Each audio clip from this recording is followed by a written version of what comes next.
Deepslate Emerald Ore is the rarest ore in Minecraft, more rare than Stone Emerald Ore, and even more rare than ancient debris is in the Nether, and at its most common height, only generates 1 per million blocks.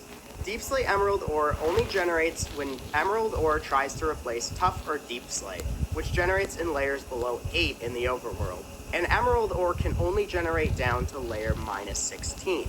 That means that the only possible range for Deepslate Emerald Ore to generate in is between layers minus 16 and positive 8. However, that doesn't mean that it's impossible to find, and that also doesn't mean you need incredibly good luck to get it. You see, Deepslate Emerald Ore only generates in certain biomes, these biomes being mountains and hill biomes. These include jagged peaks, frozen peaks, stony peaks, snowy slopes, groves, cherry groves, and meadow biomes, as well as windswept hills and its variants. But be careful, all of these biomes will also have a chance to have infested stone, so mine with caution.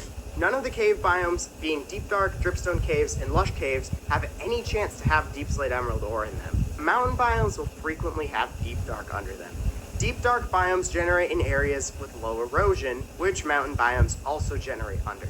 And the height that deep dark generates at is proportional to the height, meaning that the entire range of deep slate is often covered by deep dark biomes, where emerald ore will not generate. This means that most of the mountain biomes are completely out of the question, leaving only the hill biomes, cherry groves, and meadow biomes. Cherry groves and meadows generate in slightly higher erosions, which means that deep dark is less likely to generate under them, and they also generate lower peaks, which means that the deep dark often won't generate high enough to interfere with the Deepslate Emerald Ore generation. However, windswept hill biomes completely take the cake for Deepslate Emerald Ore generation because they generate in high erosion, completely eliminating any chance of deep dark biomes generating under them. However, inland areas will often generate with dripstone caves, so looking for a near-shore windswept hill biome is your best option. However, you still have a chance to get lush caves under some of the windswept hill variants. Lush caves generate in areas with only very high levels of humidity, and only windswept forests have humidity levels high enough to generate lush caves under them.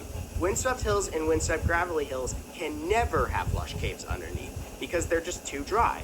Since windswept gravelly hills is slightly drier, it's the better option. However, windswept hills is usually good enough. That means that windswept or windswept gravelly hills near an ocean biome is the best place to look for Deepslate Emerald Ore. However, you don't want to just look willy-nilly for it because you're not very likely to find it. Like we said earlier, Deepslate Emerald Ore can only generate between layers minus 16 and 8, and it's actually most common between layers minus 3 and 0, meaning the best height to dig at is minus 2, as the block below your feet will be minus 3, and the block above your head will be 0, covering the entirety of the most common range. Since emerald ore can often generate in single ore blobs, the best way to avoid missing any is to dig tunnels 2 blocks apart, like so. You can also use caves that straddle the line between deep slate and stone to your advantage. So there you have it. The best way to find Deepslate Emerald Ore is digging at layer minus 2 in a windswept gravelly hills biome that's close to an ocean biome. That's about it. I hope you learned something. If you want to